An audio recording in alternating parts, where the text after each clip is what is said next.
मैंने नाश्ता करते वक्त जानबूझकर कत्ल के मौजू को नहीं छेड़ा।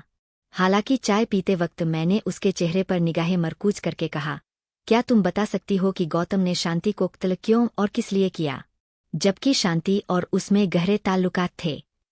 नहीं, उसने नफी में सर हिलाया। मुझे सिर्फ इतना ही मालूम है जो कि अखबार में छपा और छप चुका है। क्या यह हकीकत नहीं है कि गौतम ने यह कत्ल तुम्हारी खातिर किया? मैंने चुभते हुए लहजे में कहा। तुम इससे इनकार नहीं कर सकती हो। मेरी खातिर? वह किस लिए? उसके हाथ से प्याली छूते छूते बची। मेरा इस वारदात से कोई ताल्लुक नहीं है। लेकिन ताल्लुक है जरूर, मैंने कहा। वारदात से नहीं बल्कि कातिल से है। मैं साबित कर सकता हूं कि कातिल ने तुम्हारे लिए यह कत्ल किया। क्या ताल्लुक? सरोजनी का चेहरा पीला पड़ता गया। मैं तो कातिल को जानती तक नहीं हूं। तुम मुझे क्यों मलफ्स कर रहे हो? कत्ल की वारदात से कुछ दिन पहले तक तुम कातिल को नहीं जानती थीं, लेकिन बाद में कत्ल से 2-1 दिन पहले मुलाकात हो गई। मैंने कहा, वह तुम्हारी सहेली कामनी का भाई है। तुमने एक दिन उसे एतमाद में लेकर बताया कि तुम्हारी जान किस आजत में मुब्तिला है। तुमने कामनी से कहा, तुम अपने भाई से कहो कि मुझे इस अजाब से निजात दिलाए। गौतम नहीं माना, क्योंकि यह काम आसान नहीं था। फिर तुमने एक शाम उसे बुलाया और अपने जिस्म का नजराना पेश किया। 2 रातों तक तुम उस पर इतनी गर्मजोशी, वारफतगी और वाल्हानापन से मेहरबान होती रहीं कि गौतम तुम्हारी हर बात मानने के लिए तैयार हो गया। इत्तिफाक की बात थी कि रजनी शांति की पड़ोसन थी। मकतूला शांति से गौतम के ताल्लुकात थे। शांति बिजाहिर मुलाजिमत करती थी और इस इमारत के लोग जानते थे कि वह अकेली रहती है। उसके यहाँ किसी की आमदोरफ्त नहीं है। दरहकीकत ऐसा नहीं था। वह बहुत होशियार और मुहतात औरत थी। वह 18 से 20-22 बरस के खूबसूरत, सेहतमंद और दराज कद लड़कों का शिकार करती थी। एक मर्तबा जो लड़का उसके जाल में फंस जाता था, उसका निकलना नामुमकिन होता। लेकिन वह जी भरने के बाद दूसरा शिकार तलाश करती। गौतम भी उसका नया शिकार था। किसी को भी उसके यहाँ आमदोरफ्त के बारे में कोई नहीं जानता था। जब तुमने गौतम को अपना दीवाना बनाने के बाद उससे दरख्वास्त की कि वह तुम्हें इस आजतनाक अजाब से निजात दिला दे, तो गौतम तैयार हो गया। तुमने रजनी को देखा हुआ था। फिर गौतम ने उसके बारे में किसी न किसी तरह मालूमात हासिल कर ली थीं कि रजनी घर से कब और कितनी देर तक गायब रहती है। फिर उसने एक कुंजी साज को रजनी के घर ले जाकर यह कहकर डुप्लीकेट चाबी बनवाई कि उसकी चाबी खो गई है। दूसरे दिन रात को वह शांति के यहाँ गया। जब शांति सरफराज होने के बाद गहरी नींद सो गई, तब वह शांति के फ्लैट से निकला। तब रात के 2 बज चुके थे। वह रजनी के यहाँ दाखिल हुआ। जिस वक्त वह अलमारी खोल रहा था, रजनी की आंख खुल गई। रजनी ने उसकी 2-3 तस्वीरें चोरी करते हुए उतार लीं। रजनी गौतम को शांति के फ्लैट में आते जाते देखती आ रही थी। वह उसे शिकार करने का सोच रही थी कि इत्तिफाक ने उसे फंसा दिया। रजनी ने उसे खिलौना बना लिया। गौतम शांति का दीवाना था। रजनी को यह बात पसंद नहीं थी। उसने इसलिए गौतम को कत्ल के केस में फंसा दिया। ओह भगवान! सरोजनी भौंचक्की हो गई। कुछ लम्हों तक उस पर सन्नाटा सा तारी रहा। जब बोली तो उसकी आवाज वीरान सी थी। तुम्हें यह सब कुछ किसने बताया? तुम तो बहुत कुछ जानते हो। मैं तो बहुत सारी बातें नहीं जानती थी। गौतम ने शांति को किस लिए कत्ल किया? यह एक मामा है, मैंने कहा। वैसे गौतम ने रजनी को कत्ल नहीं किया है। उसके हाथ साफ है। उसका कातिल कोई और है। लेकिन मैंने अखबार में जो कत्ल की वारदात की रुदात पढ़ी है, उसमें सारे शवाहिद गौतम के खिलाफ ही है, सरोजनी ने कहा। रजनी ऐनी गवाह है और फिर उसके हाथ के निशान भी ठोस सबूत है। वह इन शवाहिद को कैसे झुठला सकता है? वह बच नहीं सकेगा। लेकिन वह कातिल नहीं है, मैंने कहा। कातिल कोई और है। रजनी ने उसे रकाबत में फंसा दिया। मुझे उम्मीद है कि वह बच जाएगा। पता नहीं कैसे बच जाएगा, वह अफसुर्दगी से बोली। वह मेरी सहेली का भाई है। मुझे क्या मालूम था कि वह इस बुरी तरह फंस जाएगा। वह कैसे बच जाएगा, यह तुम्हें बाद में मालूम होगा, मैंने कहा। अब जरा तस्वीरों को मौजू बनाएं। सौदे की बात करें। हाँ। सुरोजनी ने सर हिला दिया। तुमने रजनी को क्या कीमत अदा की और तुम मुझसे क्या कीमत चाहते हो? जल्दी से बताओ। मैंने उसकी कीमत। मैंने जेरेलब मुस्करा दिया। फिर उसका हाथ पकड़कर उसे अपने पास बिठा लिया। अगर तुम एक अंदाजे से उसकी कीमत बता दो तो शायद तुम्हें मुफ्त में तस्वीरें दे दूं। तस्वीरें हासिल करने का यह एक सुनहरा मौका है। 2 लाख रुपए। उसने कुछ देर तक सोचने के बाद मेरी तरफ देखा। वह उससे 1 पैसा भी कम लेने से रही। वह बहुत कमीनी है। 2 लाख रुपए। मैंने उसका चेहरा निगाहों की गिरफ्त में लेकर कहा, यह तुमने क्यों और कैसे अंदाजा किया? इतनी ज्यादा कीमत? वह उससे कम कीमत इसलिए नहीं ले सकती कि उसके लिए सोने के अंडे देने वाली मुर्गी थी। अगर उसने 2 लाख में सौदा किया है तो घाटे का सौदा है। जाने क्यों मुझे अब तक यकीन नहीं आया कि उसने मेरी तस्वीरें तुम्हारे हाथ फ़रोख्त कर दीं। यह घाटे का सौदा कहाँ हुआ?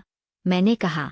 अगर उसने तस्वीरों के एवज लाखों रुपए लिए तो फिर वह फायदे में रही, इसलिए कि उसने मेरी जात से लाखों कमाए और मजीद कमा सकती थी। सुरोजनी ने कहा। इसमें उसके फायदे की बात क्या हुई? वह मुझे इस्तेमाल करती थी। कई बार किसी अय्याशदबा सरमाएदार के पास भेज देती थी। वह उनसे हजारों एक रात के वसूल करती थी और मुझे सिर्फ 2-1 हजार रुपए दे देती थी। वह मेरी तलब मर्दों में बढ़ाने के लिए यह करती थी कि उसने मेरी दर्जनों नामर्द नग्न और नामुनासिब तस्वीरें उतार के रखी हुई थीं। उन्हें शोबिजनेस मैगजीन में छपवाती थी। जब किसी मॉडल या अदाकारा की तस्वीरें अखबारों और शोबिजनेस के मैगजीन में छपती है तो उसकी मार्केट वैल्यू बढ़ जाती है। दरअसल रंगीन तस्वीरें हर किसी को बहुत मुतासिर करती है। फिर हवसपरस्त राब्ता करते हैं। इस रिसाले में मेरी तस्वीरें गुज़िश्ता महीने छपी थीं। तब से मेरी मांग में इजाफा हुआ है। 2-1 टीवी कमर्शियल के अलावा 10 हवसपरस्तों ने मुझसे राब्ता करके तारीखें ली हुई है। ऐसी सूरत में क्या उस कमीनी और जलील ने 2 लाख रुपए में सौदा किया है तो क्या घाटे का सौदा नहीं किया है? और फिर तुम भी मेरी जात से लाखों रुपए कमाओगे, लेकिन मैं फिर भी यह कहूंगी उसने मेरी तस्वीरें फ़रोख्त नहीं की है। तुम झूठ बोल रहे हो। मैंने ऊपर वाली जेब में सिर्फ एक तस्वीर रख ली थी। बाकी 6 तस्वीरें और 7 तस्वीरों के नेगेटिव लिफाफे में और जेब में थे। मैंने एक तस्वीर दिखाने का सोचा।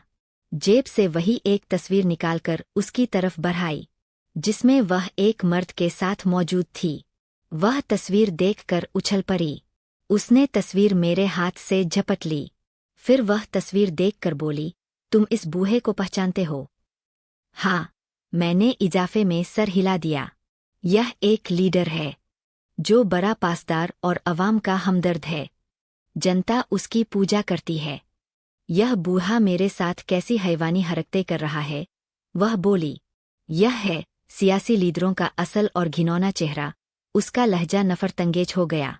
मैं क्या बताऊँ कैसे कैसे पवित्र लोगों से वास्ता पड़ा है।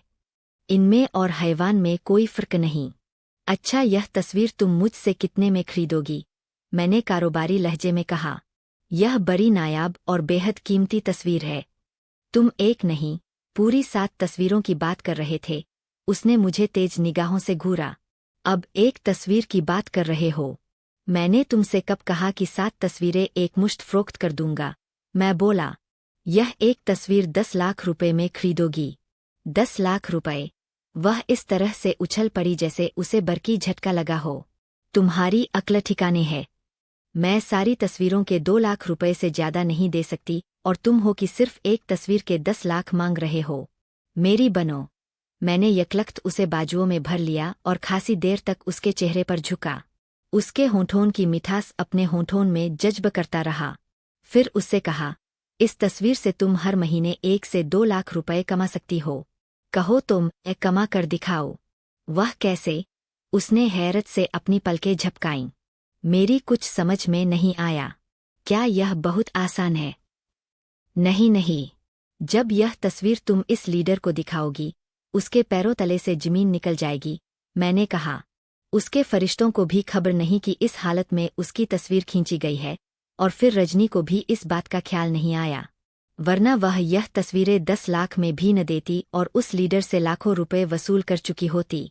उसका सारा ध्यान सिर्फ तुम्हारी तरफ रहा। तुम्हारे हाथ यह सोने की कान लगी है।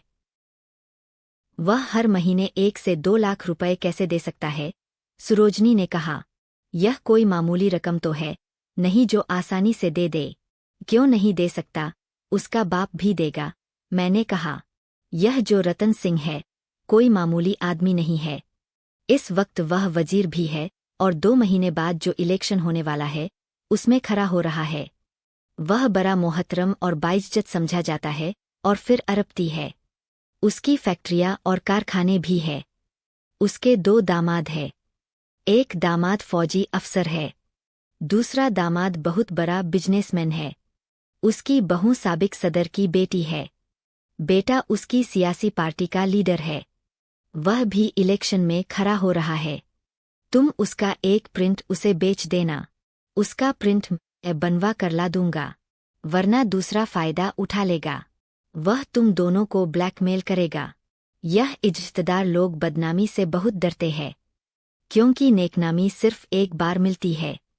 वह तुम्हारा हर मतलबा मान लेगा, क्योंकि न मानने से उसकी और उसके खानदान की इज्जत खाक में मिल जाएगी। वह किसी को मुंह दिखाने के काबिल नहीं रहेगा।